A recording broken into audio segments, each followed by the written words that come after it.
George joins us now as we take a trip across the money spinning world of sports. George, let me welcome you to the show this morning. Thank you very much. It's been a while. How you doing? Nice to have you back.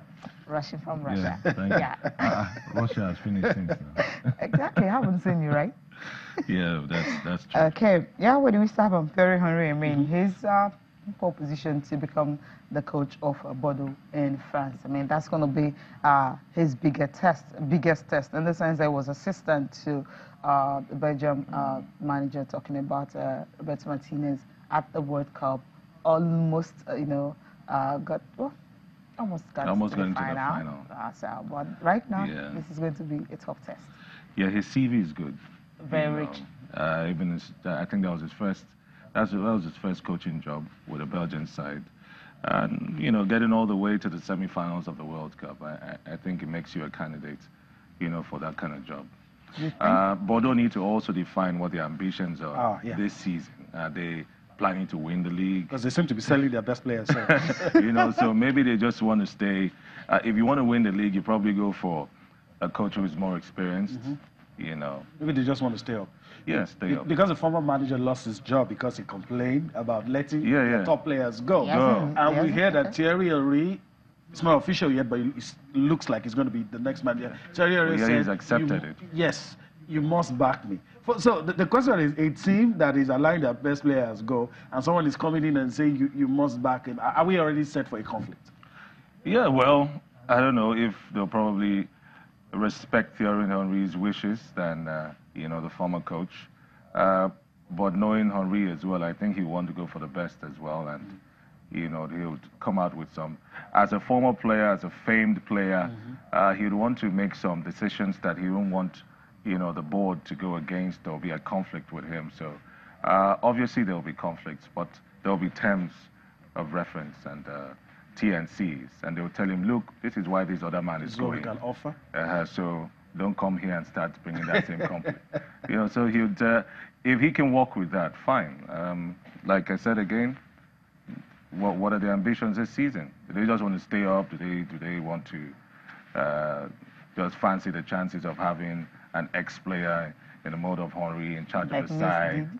Like Nice, right? Nice, with I don't think Henry is that experienced. He has worked with Arsene Wenger for a while. I mean, more like okay. Well, I worked with Arsene Wenger, but league football, winning the league, taking a team to the top 10, top 4, he doesn't have that.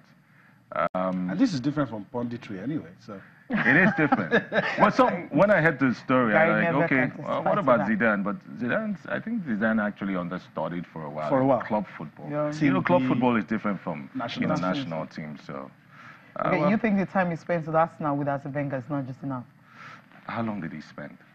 No, not even with the main squad. Did they win anything while he was there? Why are you bringing that up? I'm just saying because Arsene Wenger at the time talked about the sacrifices he actually needs to make if he wants to be a successful manager and not give up a whole lot of stuff. Precisely. So with all due respect to Arsene Wenger, I mean, he's about to be honored in Liberia, right? So he's a mentor. He's a teacher as well. So you should listen to him. And Henry is French. He knows the French terrain. He's played there before. So but in your books, before we leave this, can both become combined? That's one of the reasons he didn't stay long. What and what? Being a pundit and being a coach. That's one of the reasons he didn't stay long with Arsene Wenger at Arsenal. He said, look, you have to give this up. He wasn't ready then, but it appears that he's ready now. So in your mind, do you think anybody I'm sure his punditry job is a contract job, and maybe any time there is. What I'm saying is, can anybody do both? Can everybody do Because that's the Wenger's complaint at that point, that, look, you can't do both. You have to sacrifice one, and he appears like he's doing that now. It looks like he's doing that, and he loves punditry now, from what we see. But obviously, if you get signed and then the contract would say that you have to focus more on, of course, club football than punditry. But punditry got Phil Neville a job in Spain and sacked him as well. Phil and Gary, right? That's one is easier. So he knows that he needs to focus more on the coaching and punditry. All right. Which is actually different because you're seeing it more on the bench. Okay, now let's move away from this one and talk about what's happening with the Super Eagles. Talking about Nigeria's national team. The coach, again, we're going to be playing Libya That's the second week of October, and already, I mean, they're shopping for a venue. But this is really interesting when you have national stadiums in Lagos and Abuja, and every time keep looking for where are they going to play, non-functional. Keep looking for where it's going to be playing. But the proposed one, the one that was recently visited, happens to be the Amadou Bello Stadium in Kaduna. I remember the last time we played in Kaduna, the story wasn't good. We were fine because it's a small stadium and the fans packed and all that. You were there, you experienced what happened and everything. And they're also looking at it from one indication that these are the pictures coming from there. I mean, against Egypt. It was really scary. Really scary. Really scary. Some people had to climb the scoreboard, the floodlights, you know. I mean, this is no, when you look at pictures like this, it answers questions already. The Sani Abacha's, the ABS, that's the Amadou Bello Stadium, is about how many capacity? It's roughly about 20,000, you know. And I mean, that day, the fact that we did not hear of people dying. It's a miracle. It's a miracle. That's Nigeria for you. I mean, we're good. It was well God. Coordinated. It was God who saved something terrible from happening. Do you think if I know we're getting ahead of ourselves here, but if, for instance, we get to use this and we don't throw the stadiums up, because I think that was what was responsible. If we don't throw it up, can we have that overflow again? If we don't throw it up, if there's a gate fee, for instance. Well, sadly, these are political times, and state governments would want to use that to actually, you know, campaign. So let's not take it away. I mean, I was in Asaba, you know, we saw, I mean, the stadium was packed full. In spite of the people fact. Couldn't even get into the main bowl. They were all outside. The people outside, I mean, were not within the premises, but not the main bowl. They were, of course, people bought tickets. Some people bought, there was a ticket that came on later, I mean, VVIP. They were calling VVIP. People, I mean, you know, you buy ticket for 1,000 VIP and you sell. People were reselling tickets for as much as 7,000 naira. People bought to get to the stadium. So it doesn't really matter. If the stadium is big enough, it needs to be big. I think that's what they should be looking at, because Nigerian sport, that's athletics I'm talking about, not football. So if you want to really host the Cecilia, I'm saying, don't rule out the fact that state governments want to do this. All right. Even in Uyo, where an Atletico Madrid and Super Eagles game is supposed to be, like, for everyone wants to come and see Fernando Torres. At some point, they declared it open, you know, which I felt was very, very bad. I was very vocal about that. That how would you maintain such an edifice, for instance? If you miss such opportunities. Yeah, if you miss such an opportunity.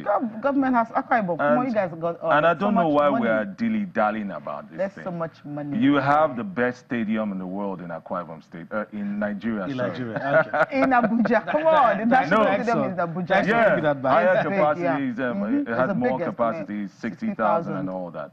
But you have a 30,000 plus capacity stadium in Akwa Ibom State. And you are busy fully functional. Fully functional. You're going to Kaduna. Port Harcourt is even ruled out. We have journalists who were robbed and almost, you know, got shot as well. The playing surface was bad, because what we're hearing now is that, okay, Rohr is going to inspect some other stadium. If you want to go to Asaba. They can take to Asaba. I mean, beautiful. Asaba, a tank fell. That was a construction site. I was there. No, let's that was under construction. Where do you want to mention part of it. Which other stadium? But I think it's you can take it to Abuja. I think it's Abuja Stadium. Fix it. Can you imagine? That has not been fixed for years. I think it's fair. It's fair the manager. Stadium. I think I like it. He needs to go around. I like it in a way that the manager, he appears, I don't know what's going to happen behind this, but it appears that the manager might have a say, because he's in the forefront looking at, and at the end of the day, probably his decision will be influential in picking. But I think it's good that he's looking around, and maybe he will have a chat with some of his players. Well, what we know now is that the proposal was for Kaduna to host it, and they just want him to go and ratify it and then seal it. But I think he should move around. Okay. Uyo has hosted all these things. The question is this really necessary? Moving around, I mean, if we have a standard national stadium. Why not just make it work? If we have a standard national stadium, we won't need this. If Abuja wasn't left the way it is, you know, if there will be no reason. If Lagos, the plans for the reconstruction or renovation of Lagos was, you know, done, we wouldn't have all this. But for now, it looks like, it's not even looking like, it is the case. And I'm not slighting NFF for that one. Yeah, they look at who, you know, could support them. I remember prior to the World Cup, it was who was the highest bidder. But it was good that even though you're looking at the highest bidder, you still were playing in a very standard, stadium like the Uyo Stadium. Like that the players were okay with. Okay, stop promoting the Uyo Stadium now. Another thing wait, I'm not promoting. I know people will say he's from Akwa Ibom, but it's big, yeah. What's the best stadium right now? Right now, yeah, of course. We'll few pick people that. can argue against We'll that. pick that.